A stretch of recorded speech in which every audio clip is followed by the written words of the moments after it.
Thank you, Pierre-Olivier, for the invitation. Thanks to Hélène as well. Since Paul already introduced the nematic system, and I think that we are more involved in another project with the Primo. I changed a little bit what I will present today, but it will be still related to collective cell migration. Anyway, basically what I will try to show you is the experiment that we have done to try to understand how cells polarize in different conditions based on the interaction they are facing with the extracellular matrix, which could be a confinement, as we saw previously for the other talk, or rigidity.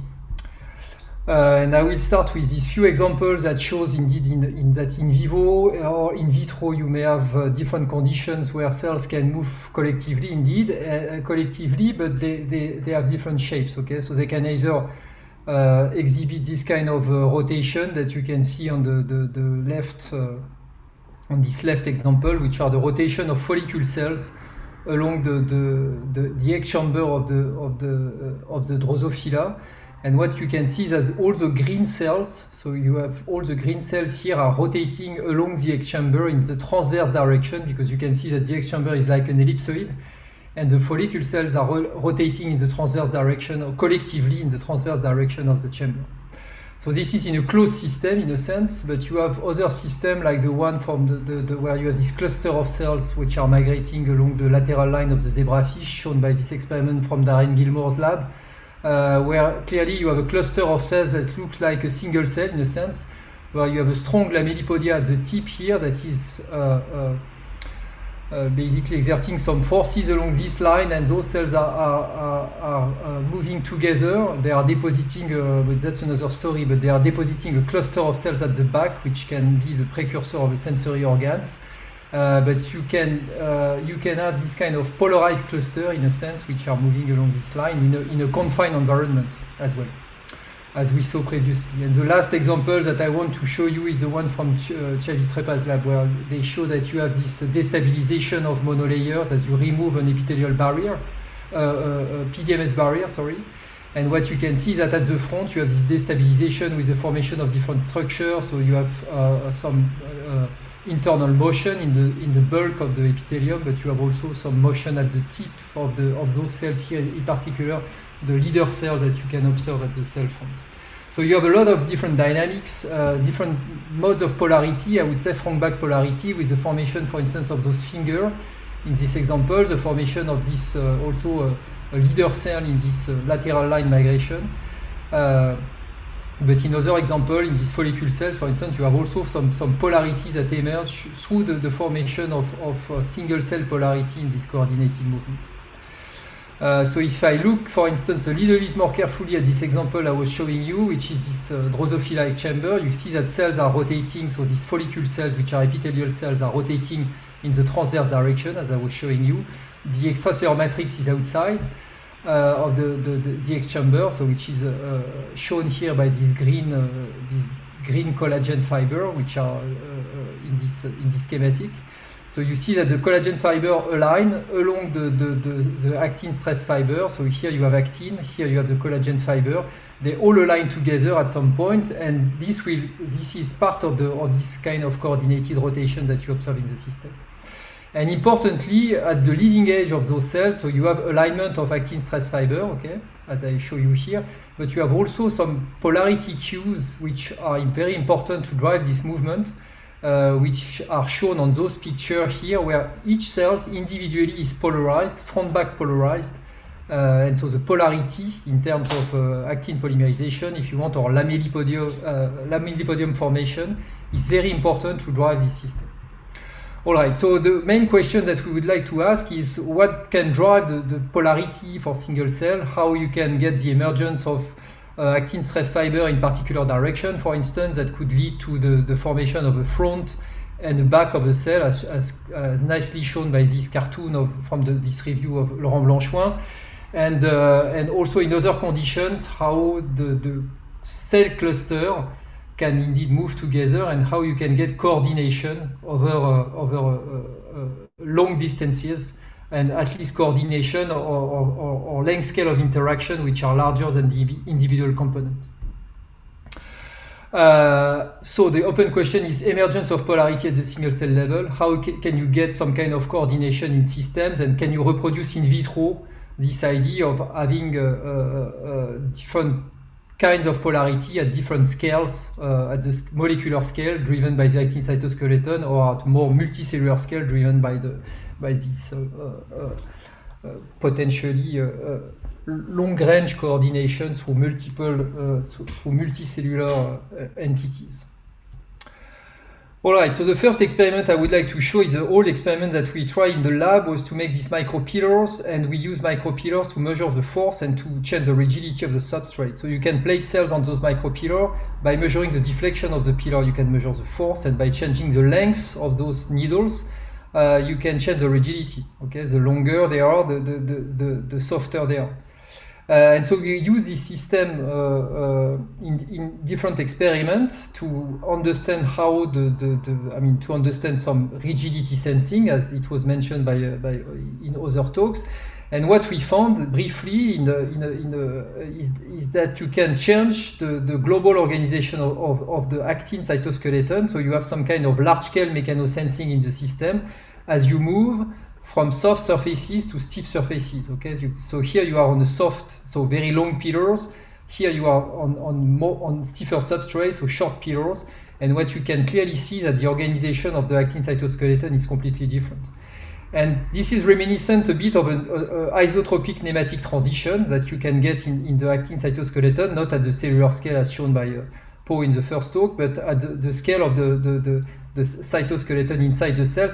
So here you have the emergence of domains of actin that align on intermediate stiffness. And finally, those domains can merge to form a single domain of actin, if you want, a preferential direction where all the fibers are aligned together, and you've got a perfect nematic order on stiff surfaces. So what we can show here is by changing the rigidity of the substrate, by moving from soft to stiff, indeed you can trigger cell polarity, as I was mentioning before. I mean, what can trigger cell polarity? Indeed, rigidity can be one of the mechanisms. The polarity in terms of actin ordering, if you want. And on top of that, so you've got this isotropic nematic transition, which can be explained potentially by the fact that you have an increase of density of actin inside the cell that lead to this kind of organization.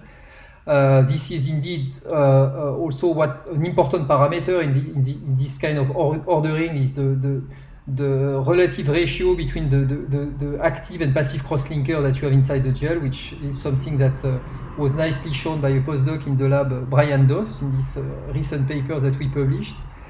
And the other important information that I want to show here is the fact also that probably you can switch the rheological behavior of the cell, meaning that on a soft substrate you will have a cytoskeleton that flows. Okay, like you have huge lamellipodia, and basically the main driver or the important parameter of the cytoskeleton is the flow the reverse flow that you have from the edge to the center, which is driven by this actin polymerization. Whereas on stiff surfaces you start to form very stable structure. In a sense, you increase the friction, if you want, on the substrate, so you start to form stable structure, which are those actin stress fiber. And you indeed move from a viscous behavior to an elastic behavior, which shows this kind of adaptation, if you want, of the internal response of the cell relatively to the substrate to the stiffness of the substrate. All right. So basically, the main message is that rigidity can drive polarity. And so the next question was, what about if you try to change locally the rigidity? So what we made with the help of Gianluca Crenzi at the MBI in Singapore was to make substrate with different height of pillars, so substrate of different stiffness. And when we do that, what we observe indeed is that there is a transition at the boundary between the stiff and the soft surfaces, as you can see here. So here you have the soft surface. You have the stiff surface here. What you can see is that you have a polarized fiber on the stiff, something which is less organized on the soft surfaces. You have stronger forces on the stiff. And this idea of having cells which are strongly polarized on the stiff substrate, that's something that can help to understand why cells can durotax, and basically why they can move more toward a stiff than a soft surfaces. So if you look, for instance, on this chessboard pattern of soft and stiff surfaces, as you can see here, you have stiff, soft. When you look at multiple cells, you end up with a system where all cells are basically moving toward the stiffer region of the substrate. So that can be also a way to get cell sorting if you want, based on substrate stiffness, but I don't really have time to show you that right now. All right, so this is a way to explain the cell polarity at the single cell level. Now there is another question, which is how you can get the emergence of coordination or the emergence of polarity over a long range or over multicellular distances. One of the explanations could be the one given by the group of Chavit-Repa, showing that indeed you may have in this kind of migration of multicellular system, you have forces, so you can measure the forces exerted by the cell, and what they show is that you may have forces that can propagate all over the system. So if you want, it's like if you start to look at the stress that cells exert on the substrate, if you consider a monolayer can behave as a single cell, where you have force dipole with large forces on both sides of the system that balance themselves. Okay, so you will have a large forces on one side, a large forces on the other side, and basically the stress can be, it's a bit simplistic picture, but the stress can be transmitted directly through the cell-cell junction by this long-range transmission of forces. Even though when you look at the picture and the color map of the forces, you can easily see that you have blue, red forces. Okay, so you have, even though the global picture of the stress is this long-range coordination or long-range transmission of forces, you can clearly see on this heterogeneous map of forces that you have blue and red colors everywhere. And this blue and red, if you look carefully at the scale bar here, it means that you have positive and negative forces. So you have dipoles everywhere in the system. Okay, I will come back to that. Okay, so a way to try to understand the system is also to, so there is this large range coordination, but in addition, there are other studies showing that you may have local polarity, and this local polarity might be driven by the formation of cryptic lamellipodia. So that's what people observe in this kind of, in the culture of MDCK cells, for instance, on substrate. They observe that cells can extend lamellipodia underneath the other cell, and you can easily imagine that those lamellipodia can potentially drive the movement of local cluster of cells within the bulk of the monolayer. And that can potentially, they can move even independently of the rest of the system. So there is these two ideas, the fact that you may have like a very global coordination, but also on top of that, you may have also independent cluster of cells that can move to each other. So in a sense, the global idea is that there might be some plasticity, mechanical plasticity of epithelial monolayers, and that's the question we would like to answer. So it's, again, as one of the speakers was mentioning before, it's not like black and white. It could be, it's more like a gray scale. And so what we did with the Shreya and Jane, a PhD student who is now a postdoc in Institut Pasteur, we use this kind of circles, and that's something that we use with micro pattern, but at the end, we use the Primo that we have in the lab to perform this kind of experiment. And what we observe is that those cells, when you play them on this micro pattern, they are rotating. Okay, so spontaneously you have this rotation, and so the question is why you have this rotation, why the symmetry is broken at some point, is it going to clockwise or anti-clockwise, and so on and so forth.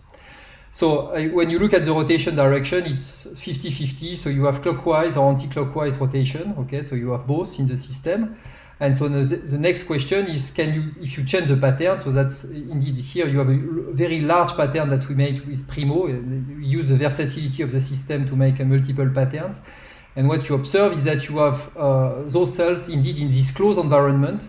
They can move collectively and they form this kind of coordinated motion independently, basically, of the geometry of the system. So you can make triangles, ellipses, even this kind of like, I don't know how to call that, but this kind of like stadium or circles, they move collectively and they are rotating.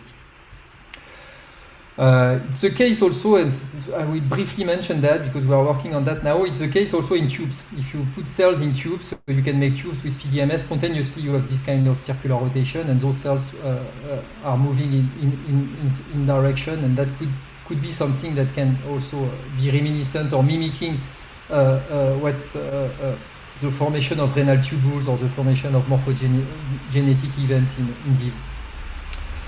All right, so how we can understand this rotation on 2D rings, what we did is to first to look at the establishment of the contact, and what we observe is that what you can label is the polarity of cells by using this MDCK PBD. So this PBD marker is something that labels the active form of RAC or CDC42 at the edge of the cell. And so like that, you can clearly see where the lamellipodium is prominent. Okay. So we did that, and by doing so, what we observe is that you have cells which are making this contact here. So you see that you have a strong signal that emerges in the system here at the contact. So this cell is indeed having a strong signal of this PBD, and the other cell will repolarize. So if you can see here, the other cells, as the cells are rotating in the anti-clockwise direction, the other cell is repolarizing, exhibiting a strong signal, indeed a strong gradient of the PBD again in the direction of motion.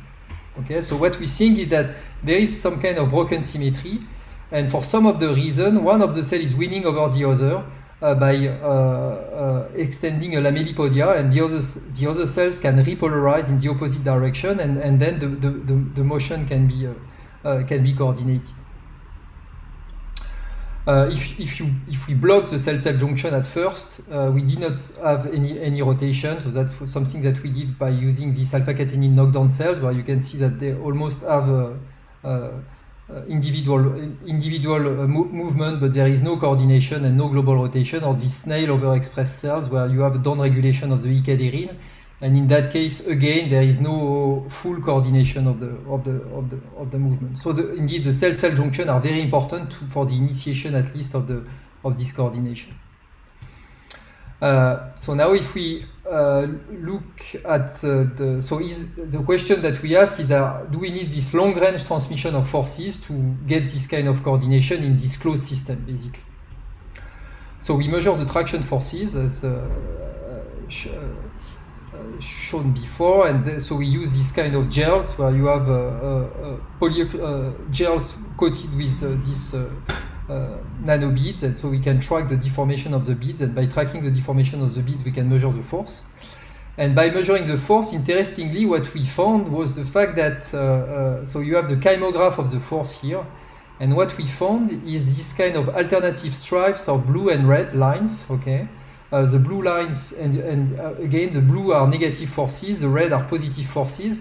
So you have an alternance of blue and red lines as the cells are moving, okay, because you can see that there is a slope here that is exactly correlated to the velocity of the cells, but even though it's a traction force that we are measuring here. So it says basically that those traction force, these alternative stripes of blue and red, they scale with the size of the single cell, which means that you end up with a system where you have force dipole that emerge in the system, force dipole at the scale of a single cell, and so it's exactly reminiscent of the behavior that you observe for a single cell. If you look at single cell on substrate, and if you measure the force, usually you have this, well, it's a bit more complicated than that, but if you want to have a simplistic view, it can be described by a dipole of forces at both ends, at both extremities of the cells, that are indeed opposite forces, and the dipole is given by the length scale of the cell. So indeed, when you enter into this coordinated motion, what you observe is that you have these alternative stripes of blue and red, meaning that each cell is behaving as a single mechanical dipole. Okay, so that's interesting to understand that there is no, I mean, it's apparently there is no need of long-range transmission of stresses here. You can get single cell mechanical behavior that can drive this coordinated movement. Okay, but it's not the end of the proof. What we observe also is that using again this PBD cell line, what you observe is that you have lamellipodium. Indeed, as the cells are rotating, so here the time scale is shorter, but as the cells are rotating, you have lamellipodium that are all organized or all coordinated and organized in the same direction, which is the direction of rotation. And you have indeed a gradient of RAC in each cell, which is coordinated to the direction of rotation. So each cell is polarized mechanically and also polarized in terms of front-back polarity based on this PVD signal. All right, and so how can we explain basically that they can polarize and maintain the polarity? So an interesting, I think, experiment we did based on the one from Mathieu Piel's lab, where they show that when you confine cells under with like some kind of confiner, they observe that suddenly you can help them to polarize and they can quickly have this kind of persistent motion. So this is the case here. You have those cells which are like moving around, and as you start to confine them, you see that they have this sausage-like structure and they start to polarize and move in a particular direction. So we saw that potentially confinement can help to maintain the lamellipodia in a particular direction, and the confinement in our case could be driven by the fact that you have other cells at the back of at the front of the lamellipodia, if you want. So cells can extend lamellipodia underneath the other cells, this kind of cryptic lamellipodia, if you want. And the fact that this lamellipodia is confined, it can maintain its persistency. So that's the idea that we have in mind. So to see if this could be the case, what we did is to use a PDMS block that we just move slightly from the surface to allow cells to extend the lamellipodia underneath the block, and see if by this kind of very tiny confinement we are able to produce a persistent movement and a persistent lamellipodia, or extend more protrusion. And that's indeed what we found on this graph here. Okay, you have the protrusion before the confinement and after the confinement, and what you observe is that as soon as the cell is able to extend a protrusion underneath the PDMS block, it starts to this extension is amplified a lot, okay, by the confinement, and you've got a huge lamellipodia that emerge from this confinement. So we think that the fact that cells can indeed extend the lamellipodia underneath the front cell, if you want, a cryptic lamellipodia, can be helpful to maintain the polarity. I'm almost done.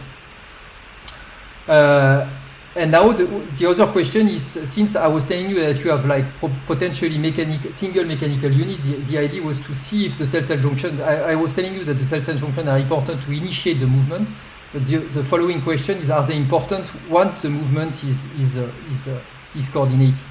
So we have this low calcium medium where cells indeed have no cell-cell junction, okay, so they are not really rotating, and we move to normal medium, normal calcium, and when you move to normal calcium, then they are starting to rotate, and then you can move back to low calcium medium, and when you move back to low calcium medium, then they keep rotating, okay, meaning that they keep some kind of memory of the polarity in the system, even though they do not have really proper cell-cell junction at some point. So the cell-cell junction are very important to initiate this collective rotation, but they are not so important for the maintenance of the movement once the movement has been triggered by this single cell polarity. So it's another I think proof that this kind of like large scale coordination of collective cell migration can be indeed driven by single cell behavior.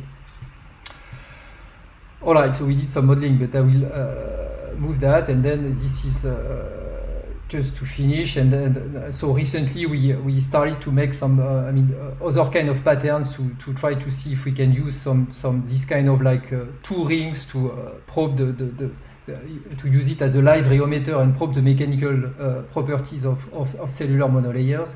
But that's another story. So what I would like just to show you here is that we use this micro-patterning, the micropillar micro-patterning, and some of them we indeed use the versatility of the Primo system to be able to look at the polarity at the single cell and to see how the polarity even at the single cell can drive a polarity at a scale which is larger than the single cell component.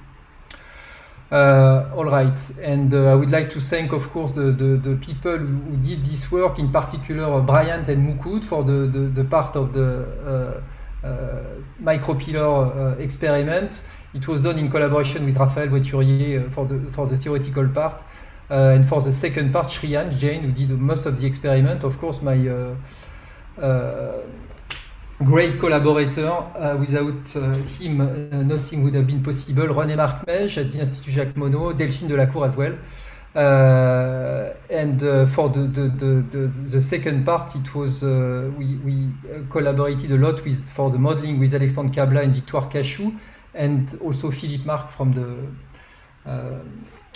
SPCI. Voilà. And with that, I would like to thank you for your attention.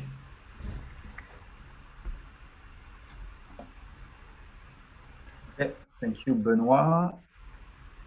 Any questions in the chat? I will stop sharing the screen. Okay, so we have a question from Pau Guyamat. Do you have any comments on how cell polarity and cell chirality could be coupled? You mean you are referring probably to the experiment of Bershetsky, right? So I guess, I don't know. Yes. Yes, sorry. But the problem is that it would be difficult for me to make a very short answer, but because you have many ways of defining polarity, basically. One of the short answer is that you have chirality. This chirality can indeed, as you know, lead to ordering of the cytoskeleton, because you have this rotation that lead to the formation of stress fiber, exactly as what we see in the rigidity sensing. You have a preferential direction that aligns. The only point is that based on based on this forming activity, there can be a switch in the cytoskeleton, the way they rotate, and that can lead to this chiral movement. But I think it's not. There is no antagonism between these two mechanisms. It's just that chirality can lead to polarity, in a sense. Polarity in a sense of actin reorganization. And will lead to this kind of large-scale ordering, exactly as the one we observe on rigidity sensing. On rigidity sensing, we never check if there is indeed this kind of switch at early times, because you can imagine that at early times you may have also this kind of chiral movement of cytoskeleton that lead to this large-scale polarization. We looked at long time scale, so basically that's what makes the difference. For collective rotation, it could be the same. You can have potentially some very local movement. Local cytoskeleton rearrangement at the beginning that lead to some kind of polarity. But that's a good question. We have never checked that indeed to see if the experiment by Bershetsky can be scale up to multicellular system, but I think they potentially at MBI, I haven't been there for a long time, but I think they did some experiment where they show that indeed there is some chiral activity also of some of the cells, if I remember well. So that could be there as well. Thanks, Benoit. Okay, we have time for one last question by Sylvie Dufour, and she's asking. Hello, Sylvie. Hello, CG, yes. Did you run some experiments with type 1 or type 2 caderins, and did you observe some differences? Type 1 or type 2 caderins? Yes. Or MDCK type 1, MDCK type 2? No, I think she's talking about the E-caderin families. So type 2 caderins having tendency to support transient cell-cell adhesion, while E-caderins support stable connections.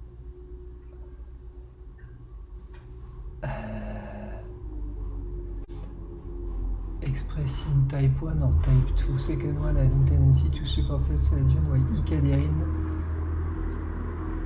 Honestly, I don't. But maybe we can rediscuss about that, because in the MDCK, but Sylvie, I think she knows that better than me. There are caderin 6 and caderin and E-caderin. So basically, what we know is that we did. So maybe that's a way to answer your question. We did a CRISPR-Cas9 E-caderin KO in those cells. and we looked at the rotation, and those cells were still rotating. So they still have this cadherin 6, so they're still capable of making cell-cell contact. And in that case, we observed that they were still rotating. So I don't know if I answered your question, but maybe we can rediscuss with Sylvie about this.